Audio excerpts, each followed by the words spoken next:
भाइयों, पिछले पार्ट में हमने देखा था कि टोनी ने नॉर्थ डिस्ट्रिक्ट के एक एक करके सभी सेल लीडर्स को हराने के बाद आखिरकार पूरे डिस्ट्रिक्ट के सबसे खतरनाक और ताकतवर चीफ यानी टकले कैदी को भी धूल चटा दी थी। और जैसे ही टकला कैदी हारता है, उसी समय कानामोटो और ईशिदा बिना किसी दया के उसे मरवा डालते हैं। उस वक्त पूरा माहौल इतना खतरनाक हो जाता है कि ऐसा लगने लगता है जैसे इस डिटेंशन सेंटर में इंसानों की नहीं बल्कि जानवरों की दुनिया चल रही हो, जहां सिर्फ ताकत और डर का राज है। लेकिन भाइयों, अब असली खेल शुरू होने वाला है, क्योंकि टकले कैदी को हराने के बाद टोनी नॉर्थ डिस्ट्रिक्ट का नया चीफ तो बन चुका है, लेकिन पूरे नॉर्थ डिस्ट्रिक्ट का असली बॉस बनने के लिए उसे अभी भी दो बेहद खतरनाक लोगों को हराना बाकी है। और इस जेल का नियम भी कुछ ऐसा ही है, जो जीतेगा वही सामने वाले की जगह ले लेगा। यानी यहाँ इज्जत, पावर और कुर्सी सब कुछ सिर्फ ताकत से मिलता है। लेकिन सवाल ये है कि क्या टोनी के लिए ये रास्ता सच में इतना आसान होने वाला है? क्या बाकी लोग इतनी आसानी से एक नए लड़के को अपने ऊपर राज करने देंगे, या फिर उसके खिलाफ कोई बड़ी साजिश रची जा चुकी है?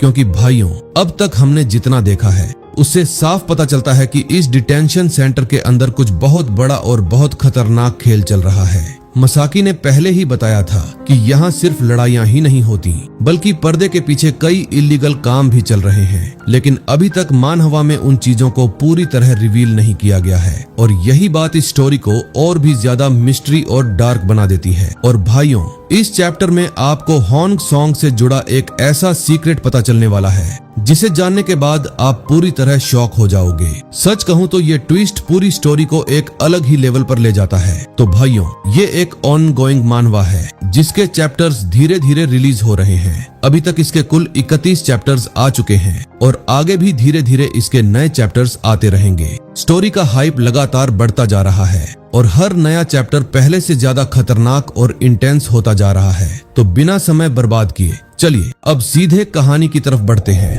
इसके बाद हमें एक कॉन्फ्रेंस रूम दिखाया जाता है जहां सारे डिस्ट्रिक्ट के बॉस बैठे हुए होते हैं। तभी तेत्सु कानामोटो को बोलता है, मेरे भाई कानामोटो, तुम्हें तो नियम बहुत पसंद थे, लेकिन अब तुम खुद ही उन्हें नजरअंदाज कर रहे हो। ये सुनकर कानामोटो गुस्से में कहता है कि ये उसके डिस्ट्रिक्ट की बात है और दूसरे लोगों को इसमें टांग अड़ाने की जरूरत नहीं है। फिर वह धमकी भरे अंदाज में पूछता है कि क्या वो अपनी जीभ बाहर निकलवाना चाहता है। यह सुनकर तेत्सु हंसने लगता है और कहता है कि क्यों ना वो कोशिश करके देख ले, क्योंकि उसे ये सब काफी मजेदार लगेगा। फिर हाथ ऊपर उठाते हुए वह कहता है कि अगर चीफ को हराने के तुरंत बाद बॉस भी हार गया तो टोनी ही नॉर्थ डिस्ट्रिक्ट का अगला किंग बनेगा और लाशों के ऊपर से गुजरते हुए उसका रास्ता और भी शानदार लगेगा। ये सुनते ही कानामोटो गुस्से से टेबल पर हाथ पटकता है और चिल्लाते हुए कहता है कि क्या अब वो उसका मजाक उड़ाएगा, क्योंकि वो कब से उसकी बेकार बातें सुन रहा है। इतना कहकर वो गुस्से में तेत्सु के चेहरे पर जोरदार पंच मार देता है और कहता है कि अगर वो 100 साल का बूढ़ा भी बन जाएगा तब भी उसे कोई हरा नहीं पाएगा। तेत्सु बिना डरे अपने मुंह से खून पोंछते हुए कहता है कि क्या उसे सच में लगता है कि वो उसे मार सकता है। फिर वह कानामोटो को उकसाते हुए कहता है कि अगर उसे लड़ना ही है तो जाकर टोनी से लड़े। इसके बाद तेत्सु उसकी तरफ दौड़ता है और कहता है कि बिना मतलब का जो गुस्सा उसने उस पर निकाला है उसका जवाब उसे जरूर मिलेगा। तभी शू काजामी दोनों को शांत होने के लिए कहता है, लेकिन कानामोटो गुस्से में तेत्सु का कॉलर पकड़ लेता है। तभी अचानक कमरे का दरवाजा खुल जाता है और डायरेक्टर हेड गार्ड के साथ कमरे में एंट्री करता है। वह मुस्कुराते हुए कहता है, तुम लोगों को देखकर अच्छा लगा, काफी एनर्जेटिक हो। लेकिन अगले ही पल उसका चेहरा पूरी तरह सीरियस हो जाता है और वह कहता है, तुम सब बॉस होकर भी जानवरों की तरह मेरे सामने मेरे ही जेल में लड़ रहे हो। क्या तुम लोग यही अपनी कब्र खुदवाना चाहते हो? फिर हम सीन देखते हैं जहां शू काजामी डायरेक्टर को एक हॉट ड्रिंक ऑफर करते हुए कहता है, सर इसे पी लीजिए। फिर वह समझाते हुए कहता है कि कानामोटो आमतौर पर ऐसा व्यवहार नहीं करता, लेकिन हाल ही में उसके साथ बहुत कुछ हुआ है, इसलिए उसका मूड खराब चल रहा है। यह सुनकर डायरेक्टर हल्का सा हंसते हुए कहता है, सॉरी, मेरा तुम्हें डराने का कोई इरादा नहीं था, मुझे माफ कर दो। फिर वह कहता है कि तुम लोगों को लड़ते देखकर उसे उनकी चिंता हो गई थी, इसलिए वह थोड़ा गुस्सा हो गया था, लेकिन अब उस बात को भूल जाने के लिए कहता है। इसके बाद शू काजामी हंसते हुए कहता है, यस सर, क्यों नहीं। तभी तेत्सु मुस्कुराते हुए कहता है, सर आपको हमारी चिंता करने की जरूरत नहीं है। और यह सुनते ही वहाँ मौजूद सभी लोग जोर जोर से हंसने लगते हैं। स्माइल के साथ डायरेक्टर कहता है कि अच्छे बच्चों को किसी चीज की चिंता करने की जरूरत नहीं है, क्योंकि आज वह उन्हें कुछ जरूरी बताना चाहता है। फिर वह बताता है कि मिनिस्ट्री ऑफ जस्टिस यहाँ चेकिंग के लिए आने वाली है और वह चाहता है कि उन्हें ऐसा दिखाया जाए कि यहाँ मौजूद सभी बच्चे बहुत प्यारे और आज्ञाकारी हैं। डायरेक्टर फिर मुस्कुराते हुए कहता है, तुम लोग यह मेरे लिए करोगे ना? हाँ, समझ गए ना? इसके बाद टोपी वाला गार्ड सख्त आवाज में कहता है कि अगर आगे किसी ने फिर से कोई परेशानी खड़ी की तो उसे यहाँ नहीं रखा जाएगा, बल्कि सीधे बड़े जेल में भेज दिया जाएगा। डायरेक्टर भी कहता है कि अगर कोई बड़े जेल में चला गया तो वहाँ किसी को इतनी आरामदायक जिंदगी नहीं मिलेगी जितनी अभी मिल रही है। गार्ड गुस्से में सबको घूरते हुए कहता है, समझ गए ना सब? यह तुम्हारे लिए बहुत अच्छा है, इसीलिए हमारे लिए चीजों को मुश्किल मत बनाओ। तभी तेत्सु मुस्कुराते हुए कहता है कि उसका साउथ डिस्ट्रिक्ट तो आराम से रहेगा, लेकिन वह देखना चाहता है कि आखिर कानामोटो के डिस्ट्रिक्ट में चीजें कैसे संभलेंगी, क्योंकि वहाँ हालात कुछ ठीक नहीं चल रहे हैं। फिर हंसते हुए वह कहता है कि कानामोटो के डिस्ट्रिक्ट में एक चीफ कम है और शायद यही आगे चलकर सबसे बड़ी परेशानी बन सकता है। ये सुनकर कानामोटो गुस्से में धीरे से कहता है, साले अपने काम से काम रखना बे। तभी हेड गार्ड सबके सामने ऐलान करता है कि नियमों के हिसाब से अब टोनी नया चीफ बनेगा। ये सुनते ही कानामोटो गुस्से से आग बबूला हो जाता है और चिल्लाकर कहता है, यही लड़का तो मेरा दुश्मन है। लेकिन वह अपनी बात पूरी भी नहीं कर पाता, क्योंकि गार्ड बीच में ही उसे रोक देता है और कहता है कि उसे अपनी निजी राय रखने की जरूरत नहीं है, क्योंकि यह फैसला नियमों के अनुसार लिया गया है। फिर वह गुस्से से कहता है कि यहाँ कोई भी अपनी पर्सनल फीलिंग्स बीच में नहीं लाएगा, क्योंकि यह नियम पहले से तय है। इसके बाद कानामोटो गुस्से में टेबल पर जोर से हाथ मारता है। तभी डायरेक्टर उसे शांत रहने के लिए कहता है और बोलता है कि उसने ही तो टोनी को नॉर्थ डिस्ट्रिक्ट में अपने छोटे भाई का बदला लेने के लिए रखा था। फिर वह कानामोटो को एक ऑफर देते हुए कहता है कि अभी तक कोई नहीं जानता कि मिनिस्ट्री ऑफ जस्टिस वाले कैसे लोग होंगे, इसलिए इस समय रिस्क लेने का कोई मतलब नहीं बनता। इसीलिए फिलहाल के लिए टोनी को चीफ बना देना ही सही रहेगा। फिर डायरेक्टर धीरे से मुस्कुराकर कहता है कि एक बार चेकिंग पूरी हो जाए, उसके बाद कानामोटो टोनी के साथ जो चाहे कर सकता है। तभी तेत्सु हंसते हुए कहता है कि कानामोटो के लिए यही सबसे बढ़िया फैसला है, इसलिए उसे मान जाना चाहिए। और इसी के साथ नए चीफ का फैसला आखिरकार तय हो जाता है। कानामोटो गुस्से में मन ही मन सोचता है कि अब से उसे बहुत ज्यादा सावधान रहने की जरूरत है और गुस्से में ग्लास को टेबल पर जोर से पटक देता है। इसके बाद हम देखते हैं कि बहुत सारे लोग किसी चीज को देखने की कोशिश कर रहे होते हैं। तभी कोई कहता है, अरे वहाँ क्या हो रहा है? हटो, मुझे दिखाई नहीं दे रहा। दूसरा आदमी चिढ़ते हुए बोलता है, यह तुम्हारी गलती है, तुम लेट क्यों आए? तभी डॉक्टर गुस्से में दरवाजा खोलती है और सबको चुप रहने को कहती है। फिर वह बोलती है कि क्या वे लोग मरीज को आराम भी नहीं करने देंगे? लंबे बालों वाला कैदी हंसते हुए कहता है, क्या मेरा सेल लीडर ठीक तो है ना? डॉक्टर कहती है कि टोनी तब तक यहीं रहेगा जब तक सब लोग शोर कम रखेंगे। ये सुनकर लंबे बालों वाला आदमी सबको धमकी देता है कि जो भी ज्यादा हल्ला करेगा वह उसे खुद बाहर फेंक देगा। इसके बाद सभी लोग पीछे हट जाते हैं और डॉक्टर उन्हें ध्यान से देखने लगती है। फिर कोई मन ही मन सोचता है कि यह तो इशिदा है। तभी जनरल इशिदा वहां आता है और कहता है कि उसे टोनी से मिलना है, क्योंकि यह डायरेक्टर का ऑर्डर है। वह डॉक्टर के पास जाकर बात करता है तो डॉक्टर कहती है कि टोनी अभी सो रहा है और अगर जरूरी हो तो वह उसे बता दे,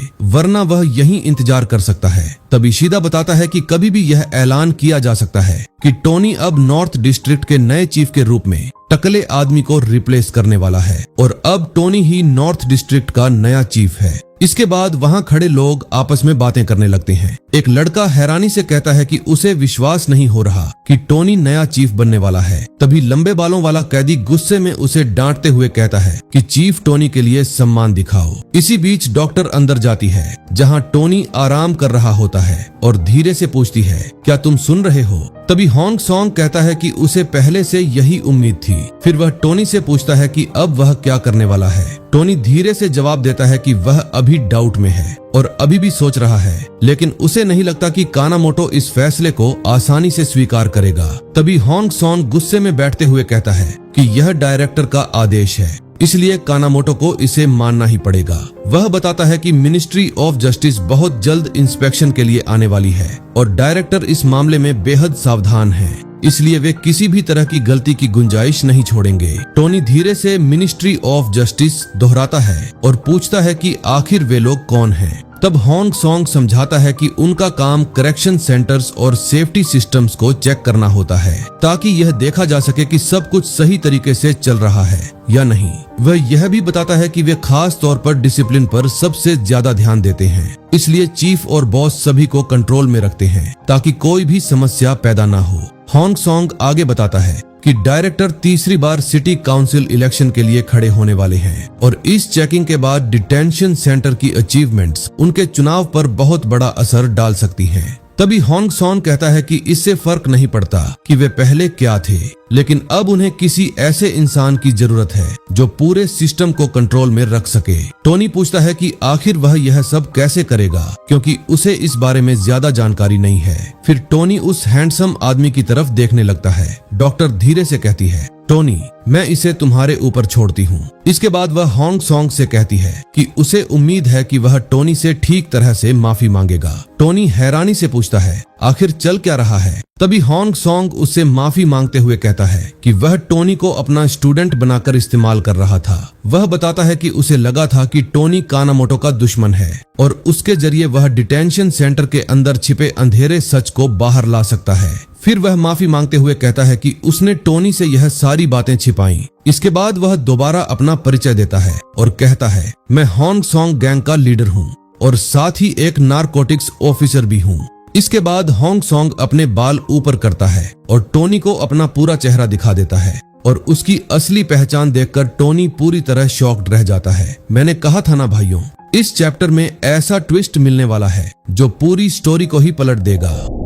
आगे हम देखते हैं कि हॉन्ग सॉन्ग बताता है कि जब वह छोटा था तब उसने अपने माता पिता को खो दिया था और उसके पास सिर्फ उसकी छोटी बहन ही बची थी। फिर एक दिन जब वह शहर में किसी से लड़ रहा था तब कुरोयामा काई गैंग से किसी आदमी ने उसे बचाया था। इसके बाद वह उसके पास गया और उसे सीखना चाहता था कि आखिर लड़ाई कैसे की जाती है। उस समय वह सिर्फ 10 साल का था। हॉन्ग सॉन्ग बताता है कि उस आदमी ने उसे खाना खिलाया, रहने के लिए जगह दी और उसका हर तरह से ख्याल रखा। शुरुआत में उसे लगा था कि वह आदमी बस एक दयालु और मदद करने वाला इंसान है, लेकिन बाद में उसे पता चला कि वह असल में कुरोयामा काई गैंग का 2nd लेवल बॉस था। फिर टोनी उससे पूछता है कि आखिर अब वह आदमी कहाँ है। तब हॉन्ग सॉन्ग शांत आवाज में कहता है कि वह अब मर चुका है। गैंग छोड़ने के बाद उसी गैंग के लोगों ने उसे मार डाला था। यह सुनकर टोनी हैरान हो जाता है और पूछता है कि आखिर उस ऑर्गेनाइजेशन ने उसे क्यों मार दिया। तब हॉन्ग सॉन्ग बताता है कि वह आदमी कुरोयामा काई के तौर तरीकों से बिल्कुल सहमत नहीं था,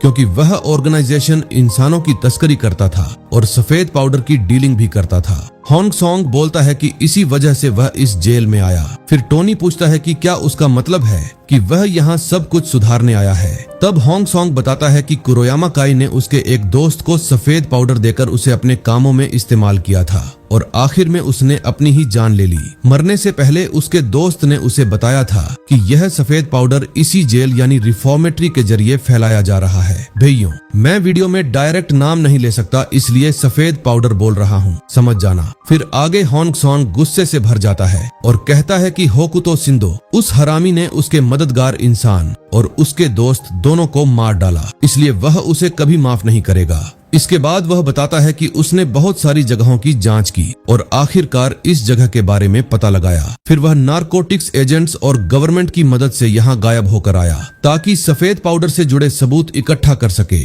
और इस पूरे सिस्टम का काला सच दुनिया के सामने ला सके। इसके बाद वह अपने माथे पर हाथ रखते हुए टोनी से कहता है कि उसका इरादा उसे इस सब में शामिल करने का नहीं था, लेकिन वह उसकी मदद करना चाहता था क्योंकि उसे टोनी में अपना छोटा रूप दिखाई देता है। वह कहता है कि जैसे कुरोयामा काई का वह आदमी कभी उसके लिए सहारा बना था, वैसे ही अब वह भी किसी का सहारा बनना चाहता है। फिर वह टोनी से कहता है कि अगर वह आगे बढ़ेगा तो इससे उसे सफेद पाउडर के सबूत ढूंढने में काफी मदद मिलेगी। इसके बाद हैंग स्वांग टोनी से माफी मांगता है और कहता है कि उसे जनरल बनने की जरूरत नहीं है, क्योंकि कोची नारू से उसे प्रोटेक्ट करेगा। लेकिन टोनी शांत आवाज में कहता है कि यह सब थोड़ा मुश्किल जरूर है, फिर भी इस समय वह उस पर भरोसा कर रहा है। वह पूछता है कि आखिर उसने उसे पहले यह सब क्यों नहीं बताया। फिर मुस्कुराते हुए कहता है कि अगर वे आगे भी दोस्त बने रहते तो शायद सब कुछ अलग होता। और आखिर में वह कहता है कि वह उसकी मदद जरूर करेगा। यह सुनकर हैंग स्वांग हैरानी से पूछता है, क्या तुम पागल हो? तब टोनी हंसते हुए जवाब देता है, हाँ मैं हूँ। टोनी फिर होंग सॉन्ग से कहता है कि अगर वह अकेला रह गया तो शायद उसका भी वही हाल होगा जो मसाकी का हुआ था।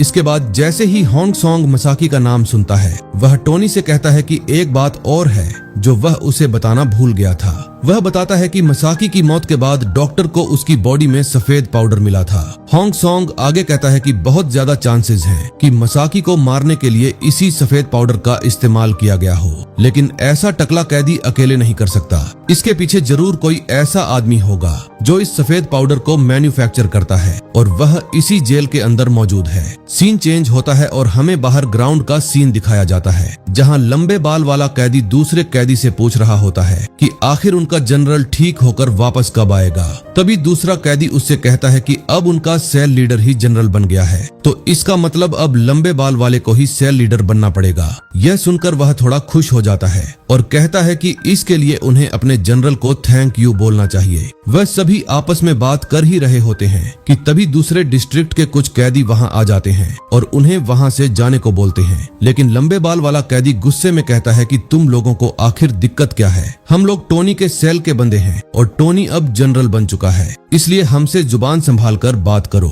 सामने वाला कैदी यह सुनकर हंसने लगता है और कहता है कि वही टोनी जिसको कानामोटो सिर्फ नफरत करता है, उसे तुम लोग जनरल कह रहे हो। इतना बोलते ही पीछे से उसे कानामोटो का जोरदार थप्पड़ पड़ता है। तभी सारे कैदी देख पाते हैं कि कानामोटो के साथ टोनी भी उनकी तरफ चलता हुआ आ रहा है। सभी कैदी आपस में बात करने लगते हैं कि यह तो सच में टोनी है और जो खबर उन्होंने सुनी थी कि टोनी को जनरल बना दिया गया है वह बिल्कुल सही थी। फिर हमें 3 दिन पहले का सीन दिखाया जाता है, जहां टोनी टकले कैदी से लड़ाई के बाद बेड पर पड़ा हुआ था। वहां होंग सॉन्ग उसे बताता है कि अब उसे जनरल बना दिया गया है। यह सुनकर टोनी काफी ज्यादा शॉक हो जाता है। इसके बाद होंग सॉन्ग उससे कहता है कि वह इन सब चीजों में ज्यादा ना फंसे, उसे अपना मिशन याद रखना चाहिए। उसे यहाँ से निकलकर अपनी माँ के साथ एक सिंपल जिंदगी बितानी है। लेकिन टोनी उससे कहता है कि वह वैसे भी कानामोटो से भाग नहीं सकता, उसे अब और ज्यादा स्ट्रॉन्ग बनना पड़ेगा क्योंकि उसके पास यही एक आखिरी ऑप्शन बचा है। यह देखकर होंग सॉन्ग थोड़ा उससे इम्प्रेस हो जाता है। बाद में हमें सीन दिखाया जाता है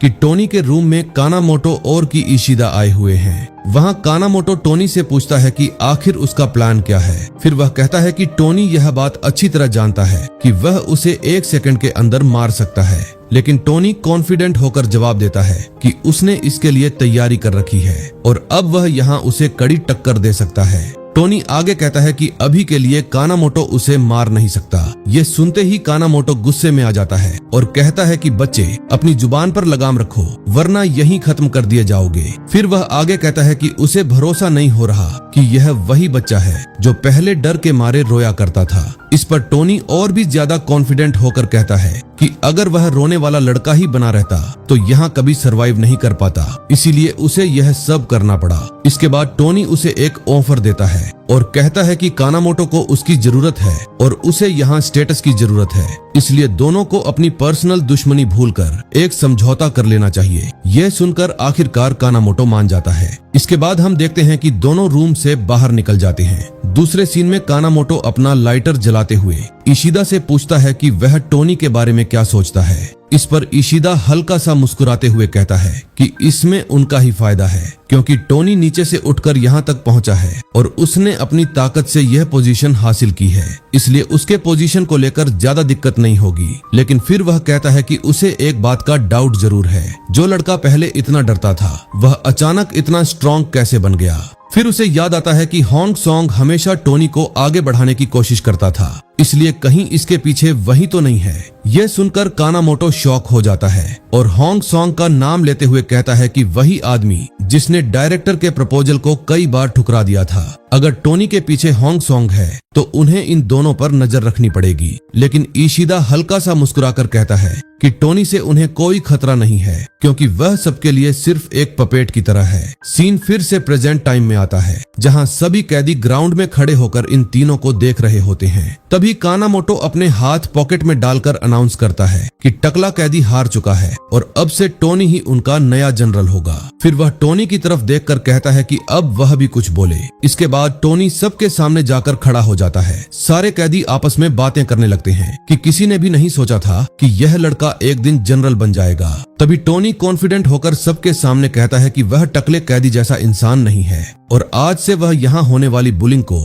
पूरी तरह खत्म करता है। वह कहता है कि अब सभी को उसका यह नया नियम फॉलो करना पड़ेगा और नॉर्थ डिस्ट्रिक्ट में आज से यही नियम चलेगा। ये सुनते ही सारे कैदी खुशी से उसे चीयर करने लगते हैं और कहते हैं कि टोनी सबसे बेस्ट है। लेकिन उसी समय कानामोटो पीछे खड़े होकर उसे घूरता रहता है और मन ही मन कहता है कि देखते हैं वह इस पोजीशन में आखिर कितने दिन जिंदा रह पाता है। इसके बाद सीन चेंज होता है और हम एक हाथ को देखते हैं जो गुस्से में नशे वाली बोतल को दूर फेंक देता है और यह कोई और नहीं बल्कि कानामोटो का छोटा भाई होता है, जिसकी नाक टोनी ने काट दी थी। वह गुस्से में कानामोटो से पूछता है कि उसने उसे टोनी को मारने के लिए कहा था, लेकिन उसने उल्टा उसे जनरल बना दिया। आखिर क्यों? वह अपने बड़े भाई से यही सवाल पूछता है। तब कानामोटो गुस्से में कहता है कि चुप रहो, यह तुम्हारा स्कूल नहीं है। यहाँ बहुत सारी चीजें बैक एंड में चल रही हैं, जिनकी जिम्मेदारी उसके ऊपर है और अभी ऐसा समय चल रहा है कि वह कुछ नहीं कर सकता। लेकिन उसका भाई फिर कहता है कि कानामोटो ने तो कहा था कि वह टोनी की जिंदगी को नर्क बना देगा, लेकिन यहाँ तो उसने उसे जनरल ही बना दिया। वह पूछता है कि क्या उसे उसकी जरा भी फिक्र नहीं है, क्या वह उसका बदला नहीं लेगा। यह सुनकर कानामोटो खड़ा हो जाता है और कहता है कि वह जितना चाहे चिल्ला ले, लेकिन अभी वह कुछ नहीं कर सकता। उसे इसके लिए पेशेंस रखना पड़ेगा। इसके बाद कानामोटो वहां से जाने लगता है। तभी उसका भाई पीछे से कहता है कि अगर वह खुद टोनी को नहीं मार सकता तो फिर वह यह काम खुद करेगा। वह कहता है कि अगर कानामोटो टोनी को डायरेक्टली टच नहीं कर सकता तो वह खुद जेल के अंदर आकर टोनी को मार डालेगा। इसी के साथ यह एपिसोड यहीं खत्म हो जाता है। तो भाइयों, यह था चैप्टर 31। इसके जैसे जैसे आगे पार्ट्स आएंगे मैं उन सभी को एक्सप्लेन करूंगा। अभी के लिए मैंने पूरा चैप्टर कवर कर दिया है। इसके बाद मैं फॉगलैंड सीरीज लाने वाला हूँ, जिसे मैं पूरा चैप्टर 2 चैप्टर कवर करूंगा और उसके बाद एक कमाल की फाइटिंग सीरीज आने वाली है जो पूरी तरह कंप्लीट होगी, यानी वह कोई ऑनगोइंग मानहवा नहीं होगी। तो फॉगलैंड सीरीज के बाद एक पूरी कंप्लीट सीरीज आने वाली है, इसलिए नेक्स्ट वीडियो के लिए तैयार रहना। मिलते हैं अगली वीडियो में। बाय।